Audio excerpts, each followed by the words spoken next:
नमस्कार. चैत्र नवरात्रीची सांगता आणि प्रभू श्रीरामांचा जन्मोत्सव हा काळ ऊर्जेने भरलेला असतो. म्हणूनच आपल्याला उद्या अत्यंत महत्त्वाचा उपाय करायचा आहे. उद्या गुरुवार, उद्या आहे रामनवमी. कोणत्याही परिस्थितीत या ठिकाणी लावा असा एक रामदिवा. सर्व संकटे अडचणी दूर होतील, भाग्य उजळेल, तुमचे कामे मार्गी लागतील. तर असा दिवा आपल्याला कुठे लावायचा आहे, कोणत्या वेळेत लावायचा आहे, सविस्तर माहिती आपण या व्हिडिओमध्ये बघणार आहोत. त्यामुळे व्हिडिओ स्किप न करता शेवटपर्यंत बघा. माहिती आवडल्यास लाईक, शेअर, सबस्क्राईब करून बेल आयकॉनला आवर्जून प्रेस करा आणि कमेंट बॉक्समध्ये जय श्रीराम लिहायला अजिबात विसरू नका. यामध्ये मी तुम्हाला अजून 2-3 प्रभावी उपाय देखील सांगणार आहेत. त्यामुळे व्हिडिओ नक्की शेवटपर्यंत बघा. तुम्हाला अजून एक जो उपाय सांगणार आहे तो तुळशी संबंधित आहे आणि अत्यंत सोपा उपाय आहे. तर हा दिवा कुठे लावायचा आणि हा उपाय कसा करायचा दोन्हीही माहिती मी तुम्हाला या व्हिडिओमध्ये सांगणार आहे. उद्या श्रीरामनवमीचा अत्यंत खास योग जुळून आलेला आहे. अनेक वर्षानंतर असा योग आला आहे. अष्टमी आणि नवमी तिथी एकाच दिवशी आल्या आहेत. प्रभू श्रीरामांचा जन्म हा पुनर्वसू नक्षत्रात झाला. ते नक्षत्र आणि सूर्याची उच्च राशीत स्थिती या रामनवमीला अत्यंत फलदायी बनवत आहे. या दुर्मिळ योगाचा लाभ घेण्यासाठी हे 3 उपाय तुम्हाला करायचे आहेत. ते उपाय मी तुम्हाला सुरुवातीला सांगत आहे. त्यानंतर असा हा रामदिवा कोठे लावायचा आहे ते देखील बघूयात. तर चैत्र नवरात्रीची सांगता आणि प्रभू रामांचा जन्मोत्सव एकाच दिवशी आहे. यंदा सूर्य आपल्या उच्च राशीत असल्यामुळे सूर्याची आणि रामाची उपासना केल्याने अनेक पटीने तुम्हाला फळ मिळणार आहे. तर उद्या प्रभू श्रीराम हे सूर्यवंशी होते आणि सूर्य त्यांचे कुलदैवत आहे. त्यामुळे रामाच्या पूजेपूर्वी सूर्याची उपासना करणे अत्यंत महत्त्वाचे आहे. तर तुम्हाला हा दिव्याचा उपाय करण्यासाठी देखील आणि बाकीचेही उपाय नंतरच करायचे आहेत. त्यासाठी तुम्हाला उद्या सकाळी लवकर उठायचे आहे, शुचिर्भूत व्हायचे आहे. अंघोळीच्या पाण्यामध्ये तुम्हाला थोडेसे गंगाजल, थोडीशी हळद टाकायची आहे आणि खडे मीठ असेल तर ते देखील टाकू शकता. त्यानंतर तुम्हाला स्नान झाल्यानंतर देवघरातील देवांची विधिवत पूजा करायची आहे. त्याआधी तुम्हाला सूर्यदेवताची उपासना करायची आहे. हा एक उपाय करायचा आहे. एका तांब्याच्या कलशात शुद्ध पाणी घ्यायचे आहे. त्यामध्ये एक लाल फूल टाकायचे आहे, थोड्याशा अक्षता टाकायच्या आहेत आणि सूर्याकडे पाहून अर्पण करायचे आहे, म्हणजेच अर्घ्य द्यायचे आहे. अर्घ्य देताना ओम आदित्याय नमः या मंत्राचा कमीत कमी 108 वेळा जप करायचा आहे. अर्घ्य देताना तुम्ही 11 वेळेस करू शकता. त्यानंतर तुम्ही बाकीचा मंत्र जप करायचा आहे. यामुळे तुम्हाला समाजात मान सन्मान मिळतो, कीर्ती वाढते आणि जुन्या आजारांपासून तुमची मुक्ती होते. त्यासाठी हा अत्यंत प्रभावी उपाय उद्या आवर्जून करा. त्यानंतर तुम्हाला तुळशीचा जो उपाय करायचा आहे ते लगेच सांगून देत आहे. त्यानंतर आपण या दिव्याचा उपाय बघणार आहोत. जिथे प्रभू श्रीराम असतात तिथे माता लक्ष्मी वास करतेच हे निश्चित आहे. पण तुळस ही श्री विष्णूंची अत्यंत प्रिय आहे आणि प्रभू श्रीराम म्हणजेच विष्णूंचाच अवतार आहे. तर आपल्याला पूजेच्या वेळी तुळशीची 5 पाने घ्यायची आहेत. प्रभू श्रीरामाच्या चरणी अर्पण करायचे आहेत.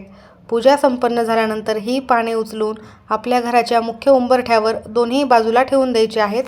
तर हा उपाय केल्याने देखील तुम्हाला अत्यंत लाभदायक ठरणार आहे. तुळस ही लक्ष्मीचे प्रतीक मानले जाते आणि हा उपाय केल्याने घरातील दारिद्र्य दुःख दूर होऊन धनवृद्धी होते.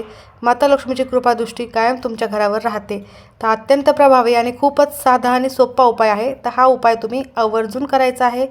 त्यासोबतच उद्या कार्यसिद्धीसाठी म्हणजेच तुमचे कामे मार्गी लागत नसतील, तुम्हाला अनेक समस्या येत असतील, अनेक अडचणी तुमच्या कामांमध्ये निर्माण होत असतील, कधी कामं पूर्णत्वाला येतात परंतु काही ना काही अडचणी कारणास्तव ते कामे अपूर्णच राहतात. तर त्यासाठी तुम्हाला उद्याच्या या शुभयोगावर आणि शुभ काळामध्ये अत्यंत महत्त्वाचा एक उपाय करायचा आहे.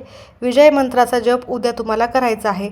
हा जप केल्याने तुम्हाला तुमच्या प्रत्येक कामामध्ये यश मिळायला सुरुवात होईल. हे 100% प्रभावी उपाय आहे. तुम्ही आवर्जून प्रत्येकाने वेळात वेळ काढून ह्या काळामध्ये उपाय करायचा आहे. तर श्रीरामांची जन्मवेळ म्हणजेच दुपारी 12 ते 12:40 म्हणजे 12 वाजल्यापासून ते 12:40 हा काळ ब्रह्मांडीय ऊर्जेने भरीत असतो. म्हणून तुम्हाला या कालावधीमध्ये या 40 मिनिटाच्या कालावधीत शांतचित्तेने बसून 13 अक्षरी मंत्राचा किमान 108 वेळा जप करायचा आहे. तर तो मंत्र पुढील प्रमाणे आहे. श्रीराम जय राम जय जय राम, श्रीराम जय राम जय जय राम. या मंत्राचा कमीत कमी 108 वेळा जप करा. हा विजय मंत्र आहे. श्रीराम हे विजयाचे देवता मानले जातात. श्रीरामाने रावणावर विजय मिळवला आहे, म्हणजेच असत्यावर सत्याचा विजय झालेला आहे आणि त्यामुळे त्या विजयाच्या या प्रतीकाचा मंत्र देखील अत्यंत महत्त्वाचा, हा अत्यंत प्रभावी मंत्र आणि सोपा मंत्र तुम्हाला उद्या जप करायचाच आहे. आवर्जून प्रत्येकाने करायचा. याला विजय मंत्र म्हणतात. कितीही जुनी अडकलेली कामे असतील किंवा कोर्ट कचेरीची कामे असतील तर या जपाने ते सर्व अडथळे दूर होतील आणि तुमचे कामे मार्गी लागतील. त्यामुळे तुम्ही सोपा मंत्र नक्की पठण करा. यंदा रामनवमी गुरुवारी आलेले असल्यामुळे गुरु, राहू आणि इतर दोषांचा प्रभाव कमी करण्यासाठी हा दिवस सुवर्ण संधी आहे. म्हणून प्रभू श्रीरामांच्या नामस्मरणाने मन शांत ठेवा, सात्विक आहार घ्या. ह्या सर्व गोष्टी तुम्हाला आवर्जून उद्या पाळायच्या आहेत आणि हा रामदिवा देखील आवर्जून लावायचा आहे. कारण आपल्या हिंदू धर्मामध्ये दिव्याला खूप महत्त्वाचे मानले जाते. सकारात्मकतेचे प्रतीक, ज्ञानाचे प्रतीक आणि शांततेचे, आध्यात्मिकतेचे प्रतीक हा दिवा असतो आणि उद्याच्या या शुभयोगावर असा एक रामदिवा आपल्याला लावायचा आहे. तर हा उपाय उद्या आपल्याला कधी करायचा आहे तर आपल्याला सकाळीच करायचा आहे. जेव्हा श्रीरामनवमी तिथी ही सुरू होणार आहे त्यावेळेत करायचा आहे. उद्या 11:48 रामनवमी ही सुरू होणार आहे. त्यानंतर तुम्ही हा दिवा लावू शकता. प्रभू श्रीरामांचा जन्म हा श्रीरामनवमीच्या दिवशी माध्यान्हकाळी म्हणजेच दुपारच्या वेळी 12:30 वाजता झाला होता. त्याच वेळेमध्ये तुम्ही हा दिवा लावला तरीही चालेल. तुम्हाला काहीच करणे शक्य नसेल तरीही हा दिवा लावायचा आहे. त्यावेळेला लावा किंवा मग संध्याकाळी लावला तरीही चालेल. हा खूप प्रभावी उपाय आहे. हा उपाय तुम्ही उद्या केला तर सर्व अडचणी दूर होतीलच, भाग्य नक्की उजळणार आहे. जर तुम्हाला प्रत्येक कामामध्ये अडचणी येत असतील, काही ना काही संकटे तुमच्यावर घरावर येत असतील तर हा उपाय तुम्हाला करायचा आहे. हा उपाय केल्याने नक्कीच तुमच्या आयुष्यातली सगळे संकटे, अडचणी दूर होणारच आहेत. हा उपाय केल्याने शत्रू त्रास देखील दूर होतो आणि घरातील भांडणे, वादविवाद देखील नष्ट होतात, नकारात्मकता देखील दूर होते. तर हा उपाय करण्यासाठी मी तुम्हाला काही उपाय सांगितलेले आहेत, ते देखील करायचे आहेत. देवघरातील देवांची पूजा करायची आहे.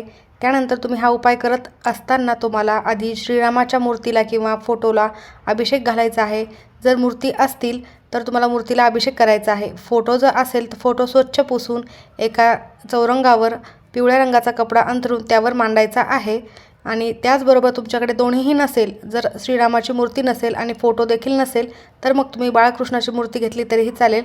कारण बाळकृष्ण देखील विष्णूंचे, श्रीरामाचेच रूप आहे. त्यामुळे तुम्ही मूर्ती घेऊ शकता. विधिवत अभिषेक करून झाल्यानंतर त्यांची स्थापना करून हळद, कुंकू, अक्षता, फुले, चंदन वाहून घ्यायचं आहे. नमस्कार करायचा आहे. सुंठवड्याचा नैवेद्य अर्पण करायचा आहे. या दिवशी मुख्यत्वाने सुंठवडा हा केला जातो आणि त्याच वेळेला तुम्ही हा उपाय करायचा आहे. तर हा उपाय करण्यासाठी एक मातीची पंती घ्यायची आहे किंवा कोणत्याही धातूचे निरंजन घेतले तरीही चालेल. त्यानंतर तुम्हाला लाल पिवळ्या रंगाची दुहेरी वात बनवून घ्यायची आहे. तर कापसाची वात घ्या, 2 वाती घ्यायच्या आहेत. त्याला हळद कुंकू लावून लाल पिवळ्या रंगाच्या बनवायच्या आहेत. त्या दिव्यामध्ये टाकायच्या आहेत. त्यामध्ये तुम्हाला मोहरीचे तेल टाकायचे आहे. मोहरीचे किंवा तिळाचे तेल टाका. दोन्ही तेल नसतील तर जे तुम्ही दररोज दिवा लावण्यासाठी वापरता ते तेल टाकले तरीही चालेल. त्यानंतर तुम्हाला एक विड्याचे पान घ्यायचे आहे, एक डाळिंबाचे फळ घ्यायचे आहे आणि एका ताटामध्ये हे सर्व साहित्य घ्यायचे आहे. फुले घ्यायची आहेत, शेंदूर घ्यायचा आहे आणि तुमच्या घराजवळ कुठे हनुमानाचे मंदिर असेल तर तिथे तुम्हाला जायचे आहे. तर तुमच्या घराजवळ कुठे ना कुठे मंदिर असणारच आहे. प्रत्येक गावामध्ये मंदिर असतेच. तिथे जाऊन तुम्हाला हा दिवा प्रज्वलित करायचा आहे. त्यानंतर विड्याच्या पानावर डाळिंबाचं फळ ठेवायचं आहे. हनुमानाला शेंदूर, फुले अर्पण करून घ्यायचे आहेत. त्यानंतर हे फळ आणि विड्याचे पान तुम्हाला अर्पण करायचे आहे. त्यानंतर दोन्ही हात जोडून नमस्कार करायचा आहे. श्रीरामांचे नामस्मरण करायचे आहे. रामरक्षा एक वेळेला म्हणायची आहे. त्याचबरोबर एक वेळेला हनुमान चालीसाचे पठण करायचे आहे. श्रीराम जय राम जय जय राम या मंत्राचा देखील तुम्हाला 11 वेळेला जप करायचा आहे. त्यानंतर तुमच्या आयुष्यातील जे काही संकट आहेत, जे काही अडचणी आहेत त्या दूर होण्यासाठी प्रार्थना करायची आहे. सर्व कामे मार्गी लागण्यासाठी, सर्व इच्छापूर्ती होण्यासाठी मनोभावे प्रार्थना करायची आहे. श्रीरामांचे प्रिय परमभक्त हे हनुमान आहेत. हनुमानाची जर तुम्ही सेवा केली तर साक्षात श्रीरामांचे आशीर्वाद तुम्हाला प्राप्त होतात. हनुमान हे संकटमोचक आहेत आणि श्रीरामांचे भक्त असल्यामुळे तुम्ही त्यांची सेवा केली तर तेही प्रसन्न होतात. त्याचप्रमाणे श्रीराम देखील प्रसन्न होतात आणि तुमच्या सर्व इच्छा ह्या लवकर पूर्ण होतात. जर तुमच्या घराजवळ मंदिर नसेल तर तुम्ही हा दिवा श्रीरामांच्या फोटोसमोर घरीच लावू शकता. तर तुम्ही ते घरीच जे फळ आणि पान आहे ते अर्पण करू शकता. परंतु तुमच्या घराजवळ जर मंदिर असेल तर तुम्ही नक्कीच तिथे जाऊन करा. कारण मंदिरामध्ये सकारात्मक लहरी जास्त प्रमाणामध्ये सक्रिय असतात आणि लवकरात लवकर आपल्या इच्छा देखील लवकर पूर्ण होतात. उपाय देखील खूप फलदायी ठरतात. त्यामुळे तुम्ही मंदिरात जाऊन करण्याचाच प्रयत्न करा. नसेलच तर मग घरी करा. रामरक्षा स्तोत्रामधील काही प्रभावी मंत्र आहेत, ज्यामुळे तुमच्या मुलांच्या बौद्धिक क्षमतेमध्ये देखील वाढ होईल, तुमच्या घराचे संरक्षण होईल. तर हे मंत्र बघण्यासाठी मी एक व्हिडिओ या चॅनलवर टाकलेला आहे. मोनिका कुलकर्णी या चॅनलवर जाऊन नक्की बघा. अत्यंत प्रभावी मंत्र आहेत. हे मंत्र म्हणून अभिमंत्रित केलेलं पाणी जर तुम्ही तुमच्या मुलांना प्यायला दिले तर निश्चितच तुमच्या मुलांच्या आयुष्यात बदल घडेल. नक्की करा आणि हा रामदिवा देखील आवर्जून लावा. उद्याची ही तिथी अत्यंत महत्त्वाची आहे. माहिती आवडली असेल तर नक्की लाईक करा. सर्वांचे खूप खूप धन्यवाद.